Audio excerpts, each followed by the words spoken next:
قائد اعظم نے فرمایا جنوری 1948 میں، جس ہستی محترم محمد صلی اللہ علیہ وسلم کے حضور دنیا کی تمام عظیم شخصیات کا سر عقیدت و احترام بھی خم ہے، میں ایک انتہائی عاجز و خاکسار بندہ ناچیز اتنی عظیم ترین ہستیوں سے بھی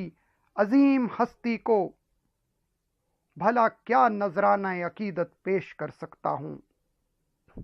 ہم قائد اعظم کے اس نذرانہ عقیدت پر ان کو سلام محبت و عقیدت پیش کر رہے ہیں۔ اے قائد اعظم، اے قائد اعظم، رفعت میں ثریا سے فزوں تر تیرا کردار، انگشت بدنداں ہیں سبھی ثابت و سیار، فطرت کے نوامیز تیری روح میں بیدار، قدرت کا تھا ایک نابغائے عصر تو شاہکار، میزان عمل میں تیرے اقوال ہیں محکم،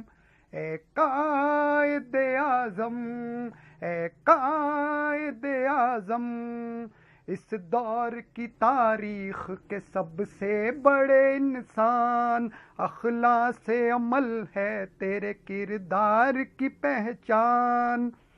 تھی جد و جہد تیری نئے عہد کا عنوان، ہے ورطۂ حیرت میں ہر ایک صاحب عرفان،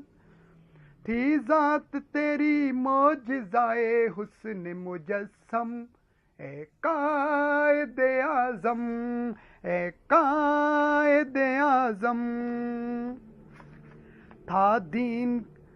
دین کے پرتو سے تیرا سینہ منور، تھا دین کے پرتو سے تیرا سینہ منور،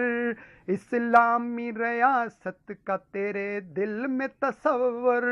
حاکم تیرا قرآن کے احکام کا دفتر، پیغمبر اسلام تیرے ہادی و راہبر صلی اللہ علیہ وسلم،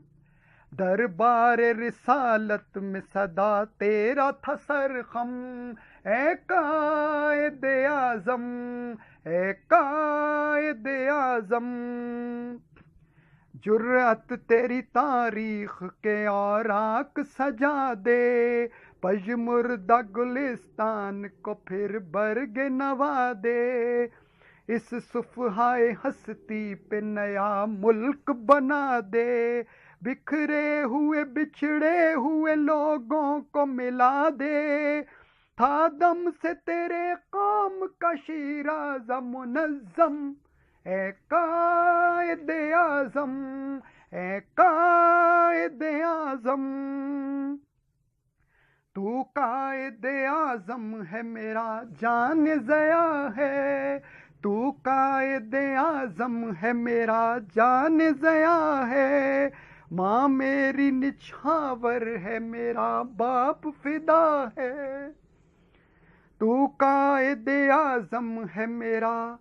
جان ضیا ہے، ماں میری نچھاور ہے میرا باپ فدا ہے، وہ ہاتھ جو ہاتھوں میں کبھی تیرے رہا ہے، وہ ہاتھ جو ہاتھوں میں کبھی تیرے رہا ہے، ان ہاتھوں میں ناچیز بھی پروان چڑھا ہے، ان ہاتھوں میں ناچیز بھی پروان چڑھا ہے، بچپن سے ہے توقیر تیری دل میں مقدم، اے قائد اعظم، اے قائد اعظم،